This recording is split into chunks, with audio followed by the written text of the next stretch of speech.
Assalamualaikum warahmatullahi wabarakatuh. Selamat siang dan salam sejahtera untuk kita semua. Pada kesempatan kali ini, Bu Junita akan menjelaskan materi terkait neraca energi. Adapun yang neraca energi ini sebenarnya sudah pernah saya bahas via kuliah lewat WhatsApp. Hari ini saya akan lanjutkan serta saya akan sedikit mengulang lagi yang via WhatsApp tadi, sehingga nanti yang kemarin terlambat ikut WhatsApp bisa mendengarkan ulang di kuliah ini. Oke, baiklah. Jadi kuliah ini merupakan kuliah yang saya sarikan dari buku Hilbert Blau, buku kita, khususnya pada bab 22 dan juga bab 20. Secara sederhana, ini adalah isian di bab 22 yang kemarin sempat kita bahas di WA, dan kemudian saya akan tambahkan yang terakhir yaitu di bagian 24. Oke, sebelumnya terkait neraca energi, kemarin kalian sudah belajar terkait apa saja jenis-jenis energi, kemudian juga apa itu lingkungan dan sistem, kemudian ada kondisi yang disebut dengan adiabatik, isotermik, dan sebagainya. Serta bagaimana menentukan berapa nilai energi kinetik, potensial, dan sebagainya. Nah, berikutnya, dalam buku Himmelblau dijelaskan bahwa terkait kondisi sistem, kita mengenal ada 4 kombinasi sistem. Yang pertama adalah sistem yang tertutup, di mana kondisinya adalah unsteady. Oke, jadi kalau sistem tertutup, seperti yang sudah kalian pahami sebelumnya, di mana sistem tertutup ini maka tidak terjadi aliran massa, jadi closed. Kemudian kalau unsteady, berarti ada kondisi akumulasi, artinya jumlah yang in tidak sama dengan out atau tidak konstan.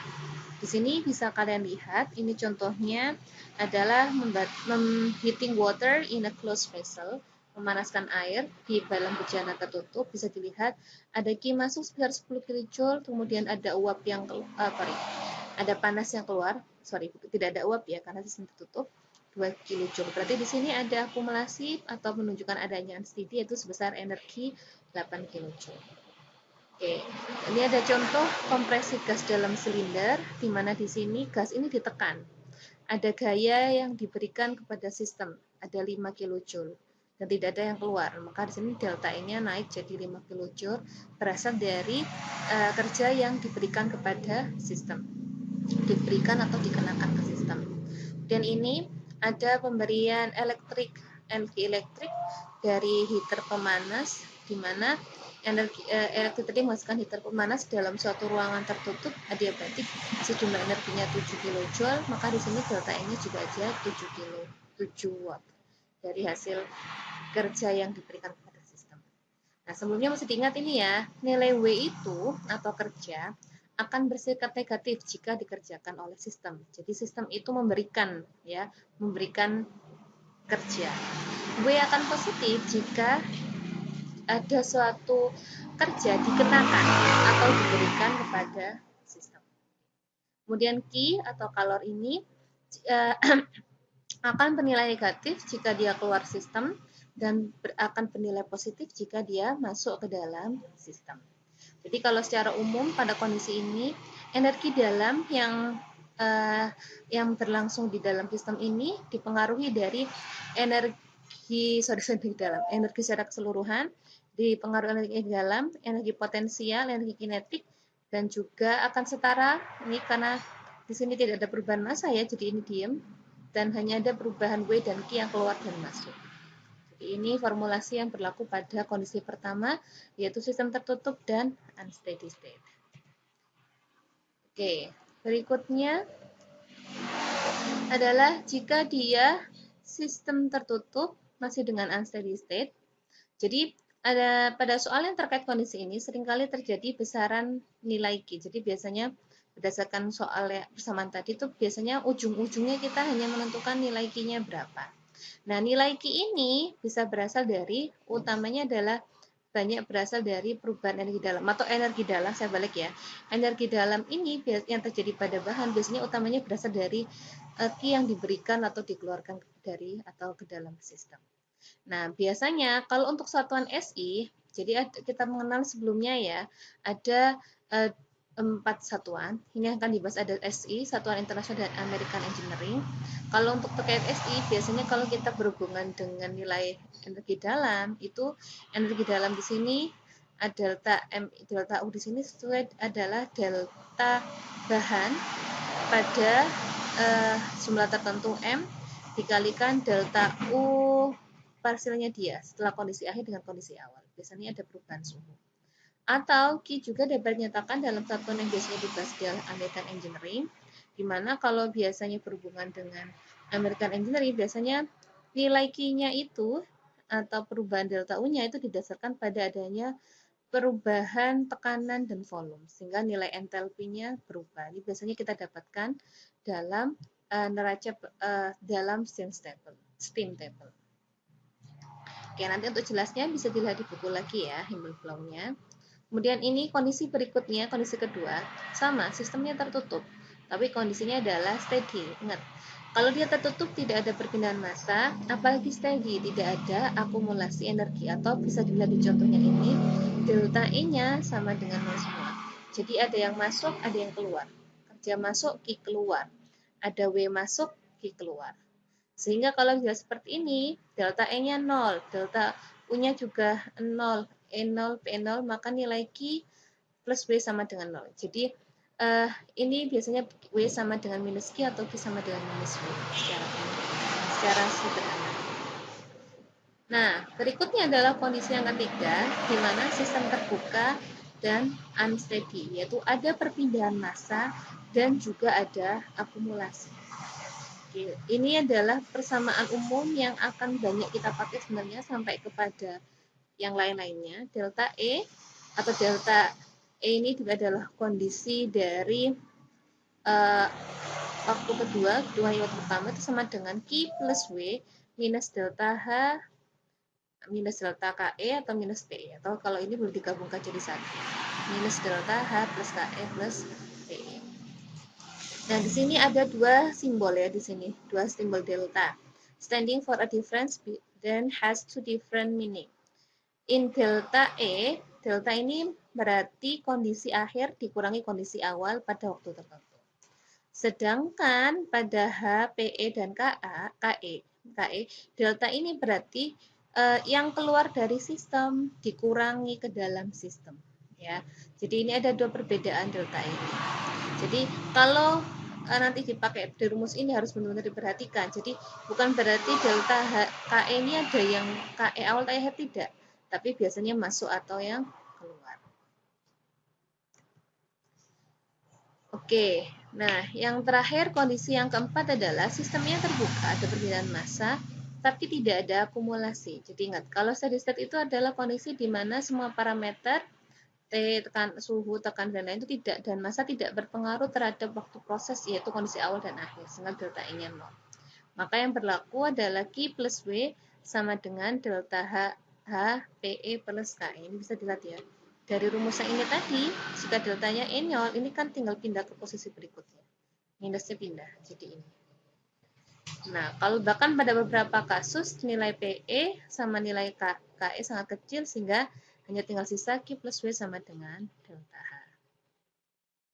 Nah, itu kemarin kita sudah belajar ada 4 kondisi secara sederhana, open, close, steady, atau unsteady. Jadi, kalau kita bahas ini secara keseluruhan, ini tadi sudah kita bahas ya sekilas. Delta E sama dengan delta U, PE yang di dalam, sama dengan Q plus W minus ini yang keluar atau aliran. Atau delta E inside sama dengan Q plus W sama dengan delta H min PE PKE.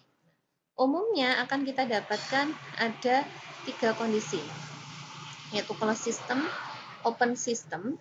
Ya, kalau closed system biasanya lebih mudah. Open system ada heat transfer, atau open system yang dia prosesnya adalah steady state. Jadi, yang pertama adalah untuk mensimplifikasi neraca energi secara keseluruhan. Jika dia closed system, for closed or batch system, no mass flow occur in or out of the system. Jadi masanya nggak ada yang mengalir. Sehingga delta E sama dengan Q plus W. Ya, jadi dari persamaan ini aja bisa kalian lihat, ininya 0. Kalau M-nya 0 dikalikan semua 0, maka tinggal delta E sama dengan Q plus W. Bahkan jika tidak ada delta E-nya 0 atau kondisi steady, Q sama dengan minus W. Itu paling sederhana. Nah, contohnya apa nih? Yaitu pada pemanasan awal untuk mengembangkan balon udara. Kondisi kedua yang biasanya kita temui adalah open system dengan adanya transfer panas. Many open steady state process in the chemical processing industry exist. Jadi banyak di industri itu prosesnya sifatnya steady state, delta E-nya 0, dan didominasi oleh transfer panas atau Q. Karena itu biasanya nilai delta E, W, delta P, E, K, E itu sangat kecil, can be neglected atau diabaikan karena sangat kecil dibandingkan nilai Q ataupun nilai delta H yang bisa kita simpulkan 0. Sehingga rumusan terakhirnya biasanya lagi sama dengan delta H. Kembali, rumusnya sama ini semua. Cuman kita dikatakan biasanya ini 0. Steady state. Kemudian kerjanya sedikit hanya masalah proses transfer panas. Nggak ada PE, nggak ada KE, sudah tinggal delta H sama dengan W. Nah, ini contohnya adalah pada heat exchanger, yaitu yang mentransferring panas dari suhu tinggi ke suhu rendah, ataupun pada kolom distilasi. Nah, apabila ternyata prosesnya tadi tidak ada transfer panas sama sekali, tapi sama kondisinya, no open system, dan surrounding biasanya ketemu ini, delta H-nya akan 0. Delta H0 ini disebut juga dengan enthalpy balance, dan contohnya adalah pencampuran dua fluida pada suhu yang berbeda. Itu delta H-nya 0. Nah, kondisi yang ketiga adalah dia open system ya. Kemudian statusnya adalah steady state flow system. Steady state-nya berarti delta E0. Flow system that not involve significant heat transfer. Jadi delta Q-nya sama dengan 0. Maka kembali, ininya 0. Delta E-nya. Kemudian dia di sini nggak ada aliran panas, Q-nya 0. Kemudian tadi di sini kondisinya apa ya? Nah, maka di sini nanti akan hanya sisa nggak ada aliran panas berarti ya. Ini PE sama KE. Oke. Ini contohnya kondisi seperti ini didapatkan pada biasanya pipa pompa untuk menurunkan tekanan pada jaringan-jaringan pipa. Nah, ada beberapa kasus juga yang berkaitan dengan kondisi energi balance, yaitu yang pertama adalah isothermal, konstan temperatur, isobarik, konstan tekanan, isometrik atau isokorik, konstan volume, adiabatik atau tidak ada panas yang tidak ada interaksi panas ataupun keluar masuknya panas. Apabila kita di sini mendefinisikan pada kondisi adiabatik, ini yang terjadi. Biasanya adiabatik itu dijadikan dengan sistemnya yang terinsulasi. Nilai Q-nya sangat kecil sekali sehingga dapat diabaikan, may be neglected. Dan prosesnya berlangsung sangat cepat sehingga tidak ada waktu untuk transfer panas. Jadi biasanya kondisi adiabatik atau Q-nya 0 ini ciri-cirinya didapatkan. Oke, ini ada sebuah contoh soal. Saya sudah ada jawabannya, tapi ini PR untuk kalian. Coba kalian nanti tuliskan di kertas kalian jelaskan bagaimana step by step-nya, sehingga dari soal ini bisa ketemu jawaban seperti itu. Jadi ini soalnya ada sebuah kondisi proses di industri, dimulai dari titik 1 sampai ke titik 5. Coba tulislah kesamaan ranca energi yang sederhana pada masing-masing step yang diinginkan. 1 sampai 5, 4 sampai 5, 3 sampai 4, 35 sampai 4. Saya tunjukkan kembali, ini adalah persamaan neraca energi yang secara umum berlaku. Delta E itu sama dengan Q plus W minus delta kalikan H, M kali H ditambah P, dalam kurung H tambah PE tambah K. Jadi ini sebenarnya kan kita tadi awalnya banyak sekali ya belajar rumus-rumus persamaan dari neraca energi. Simplifikasinya adalah ini ya. Jadi nanti kondisinya langsung dimasukkan ke dalam rumus ini. Jadi contohnya, saya jelaskan hanya di nomor 1 saja. Kondisi 1 sampai 5. Lihat kondisinya di sini. Ya, mari kita identifikasi satu persatu. Oke, paling gampang energi potensial atau energi kinetik. Apakah ada perbedaan tinggi? Tidak ada, maka PE-nya 0, kondisi 1 sampai 5. Apakah ada sesuatu yang menunjukkan adanya energi kinetik, kecepatan, atau V? Nggak ada, maka 0. Delta E-nya bagaimana? Sepertinya ini adalah steady state, alirannya mengalir terus, nggak ada penyetopan. Delta E. Maka kalian bisa masukkan ke rumus ini. Delta E-nya 0, Q-nya ada tadi ya, W-nya ada, deltanya diketahui, P-nya 0, KE-nya juga 0. Maka didapatkan Q plus W sama dengan delta. Nah, PR kalian ini sudah ada jawabannya, tapi coba nanti tuliskan step by step-nya, sehingga persamaan yang awal ini tadi, ya persamaan neraca energi ini bisa ketemu sampai ini, ketemu result ini. Oke, kalian tidak perlu bingung dalam materi neraca energi, karena memang sebenarnya konsep neraca energi ini memang sebenarnya sangat kompleks. Di sini yang saya minta kalian pahami adalah kalian harus bisa memahami komponen apa saja sih dalam neraca energi itu. Itu yang pelajaran kita minggu sebelumnya. Apa yang membedakan antara energi dalam dengan entalpi, dengan panas, dengan kalor, dan sebagainya. Kemudian kalian harus mampu mengidentifikasi komponen dan menentukan persamaan yang berlaku. Nah, ini yang kayak contoh yang kita pelajari hari ini. Menghitung soal sederhana terkait neraca energi yang kemarin sempat kalian sudah lakukan beberapa yang jadikan PR yang baru kita bahas bagian. Nah, itu nanti akan saya coba bahas di video berikutnya. Oke, sekian mungkin penjelasan dari Bu Nita.